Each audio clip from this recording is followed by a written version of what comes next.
Yesterday, we saw two kinds of Mrs. Brisbane, right? What did we see from Mrs. Brisbane? Who would like to say? Go ahead, Heath.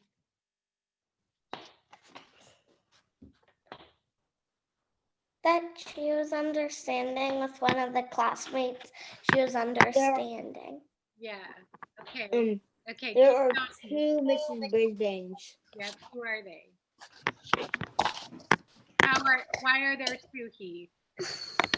Heath, why are there two? Because one of them is nice and one of them is mean. And Hannah's holding up a happy face and a sad face. Is that your Mrs. Brisbane's, Hannah? Yeah. Okay.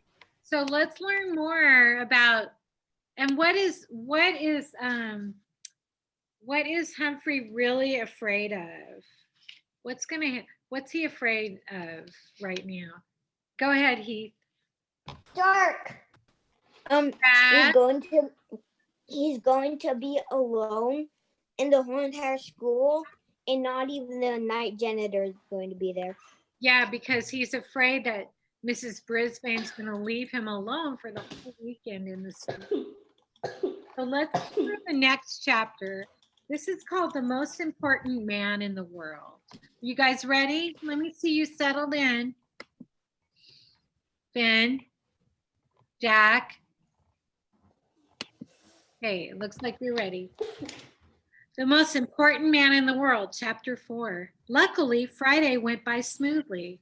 Sorry to say, Saya didn't raise her hand. Remember, Mrs. Brisbane said, can you raise your hand and I won't call on you anymore. But she made a deal with her. Do you guys remember that? If you remember that, give me a thumbs up. Yeah. But Heidi Hopper did amazing. AJ actually whispered, Richie cleaned my cage. Child, this is Everly. Yeah.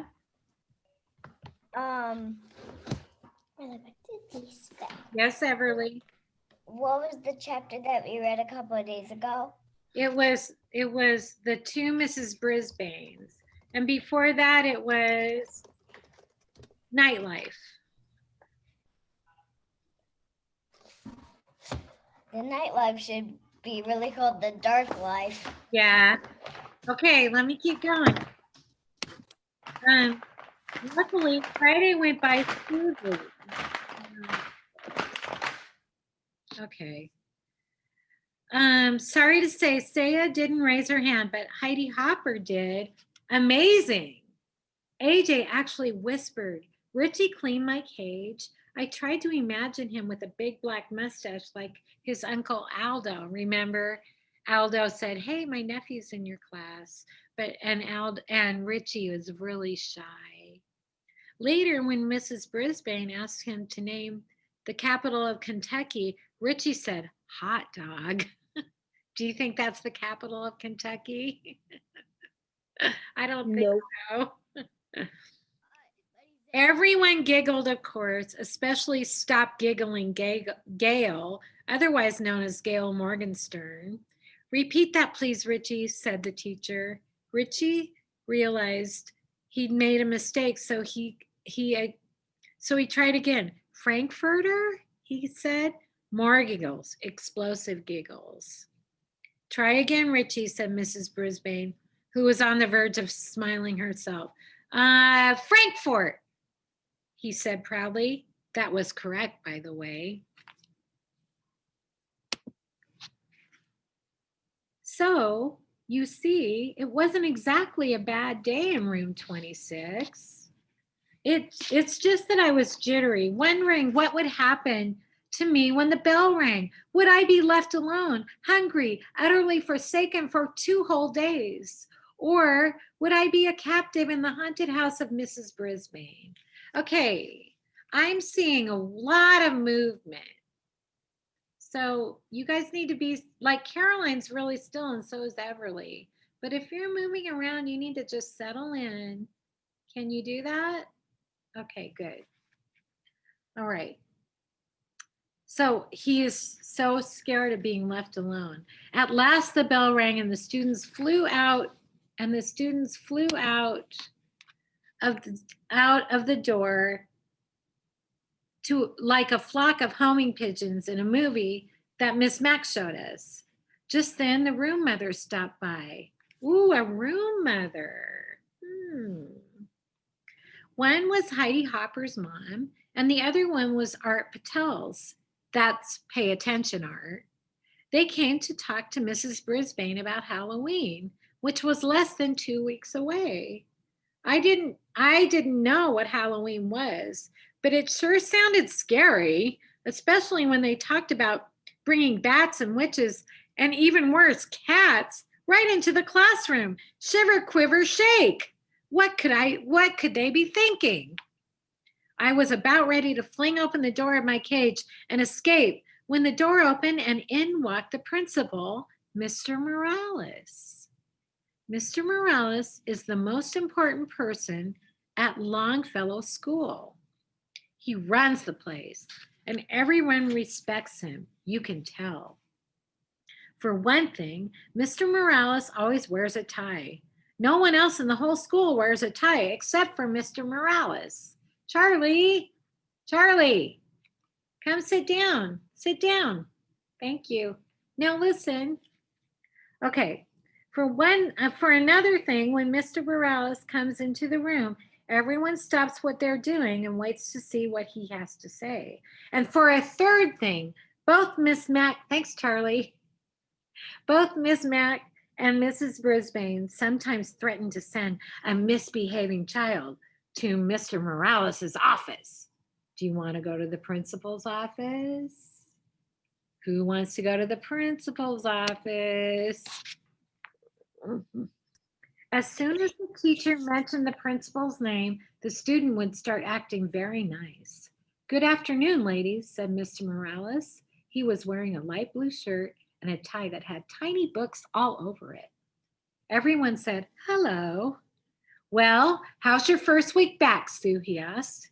Sue was apparently Mrs. Brisbane, although I'd never actually thought of her having a first name before. She said that it was great to be back and what a wonderful class it was, which obviously pleased both of the room mothers. Then Mr. Morales leaned over my cage and he smiled. His tie dangled right over my head.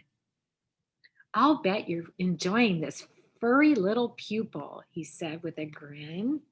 Now, what do you think Mrs. Brisbane's thinking about that? Who could say?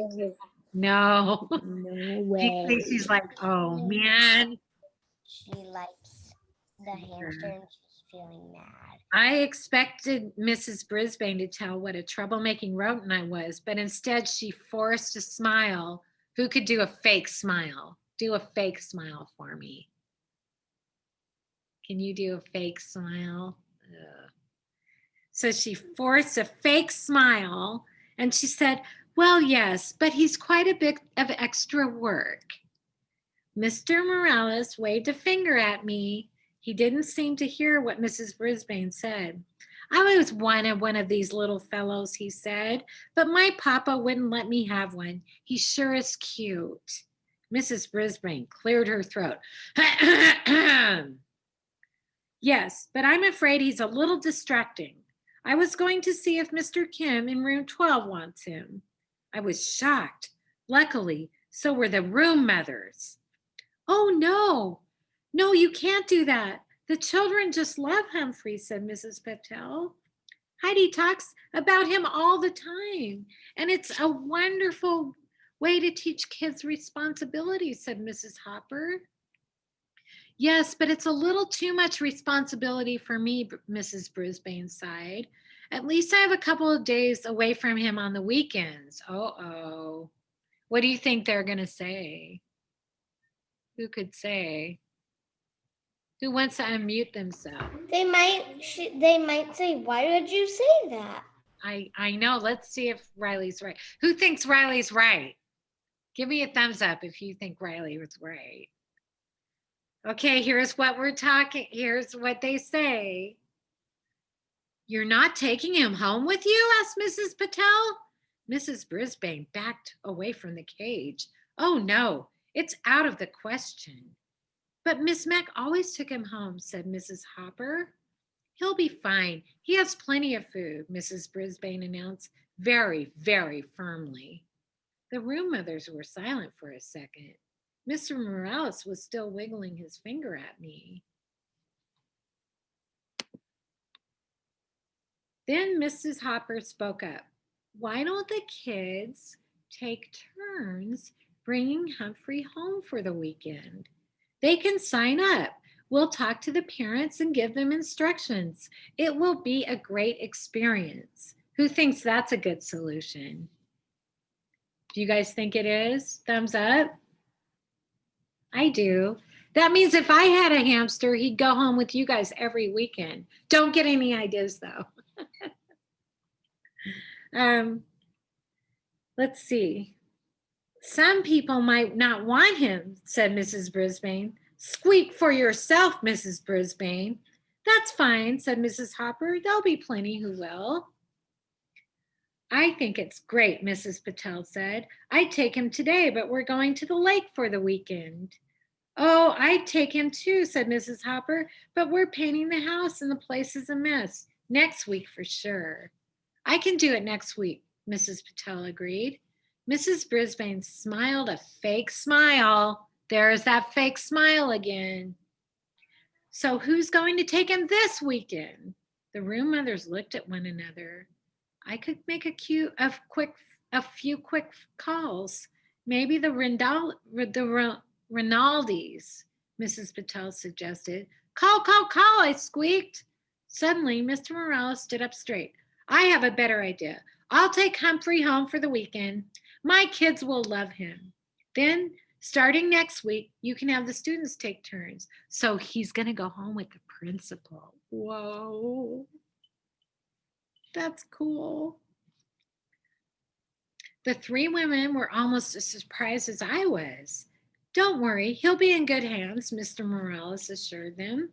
Well, I guess I would be. After all, I was going home with the most important person at the Longfellow School. As he drove me to his house, Mr. Morales told how he'd always wanted a hamster when he was a kid. Did you hear that, Ellie? And you have one.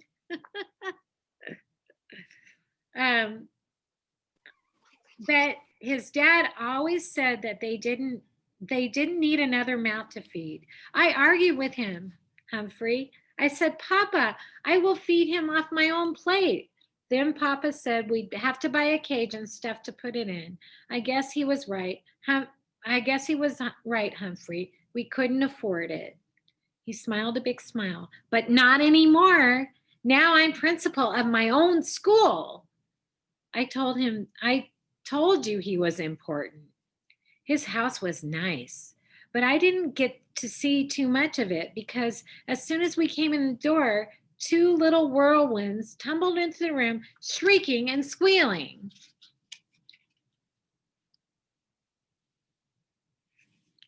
Quiet down now. You'll frighten the little fellow, Mr. Morales told them. He got that right. He introduced us. The little boy was about 5, and his name was Willie. And he kept poking his fingers through the wires of the cage. I was about to bite him. Pure instinct. But then I remembered, this is the son of the most important person at the Longfellow School. So I didn't bite him. I think that's good, don't you?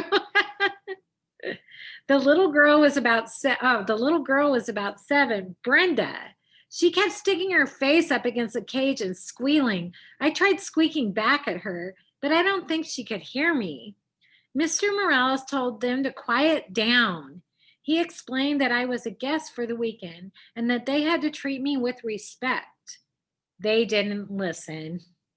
A pretty lady rushed through the room, jingling her car keys. I'm late. I have a house to show. She glanced in my direction. We'll talk about that later. Adios. Mr. Morales wished her luck and she was gone. Then he carried me into the gym with Willie and Brenda clinging to his legs and yelping. My cage was swinging back and forth so much, I was getting air sick. I was getting cage sick. Fiona, you're making me cage sick. Be still. Thank you. Okay. Now get back. Oh, Mr. Morales set my cage on the table in the family room. Now get back and listen to me, he told his children. I'll tell you all about him. Can we take him out? Screamed Willie. Can we put him in my room? Shouted Brenda. Can we sleep with him tonight? They sound really loud, don't they? We can't do anything until you settle down, Mr. Brisbane said. I mean, Mr. Morales said, not Mr. Bravo, Mr. Morales, I thought. But still, the children didn't listen to him. The most important person in Longfellow School was not treated with respect in his own house. Willie lurched forward and swung the cage open. Oh, there's poo in there, he screamed. Where? Shrieked Brenda. Willie pointed to the potty corner where which I thought was unsqueakably rude of him. I want to hold him, said Brenda, grabbing me. She squeezed me so hard, I let out a squeal. Stop, said Mr. Morales. Put him back right now. She opened the cage and dropped me onto the floor of my cage. Luckily, I landed on a pile of soft bedding. Luckily, I didn't land in my own poo. I was a little dizzy, but I heard Mr. Morales send Willie and Brenda to their rooms. I will not allow you to mistreat an animal. Upstairs, doors shut. No playing until I say you can, he said. Suddenly, Mr. Morales didn't look so important. He slumped down in the chair next to his cage and loosened his tie. Now you know my secret, Humphrey. At school, everybody listens to me, but at home, nobody listens to me. Mr. Morales looked tired. Above our heads came the sounds of thumping and bumping. It sounded as if the ceiling was about to fall in. They're bouncing on their beds, Humphrey. Not supposed to do that either, he said. He slowly rose and went to the stairway in the hall. Willie, Brenda, stop that now, he yelled. Surprisingly, the thumping and the bumping stopped. They listened, I squeaked, when the principal sat down again. But then the thumping and bumping began again in a minute. I wish I knew what to do, he said. Some way to teach them a lesson. I nodded. A lesson is just what those children needed. And I was just the hamster to teach them. So something's going to happen with Humphrey and those kids. But we won't find out until tomorrow because that's the end of the chapter. And this is tip 4. Never ever squeeze, pinch, or crush a hamster. If it runs away, squeals, or mutters, leave the hamster alone. And tomorrow, chapter 4 is called Plans Are Hatched. What do you guys think? What do you think? Remember, snack recess math. What do you think? I missed child. Do you guys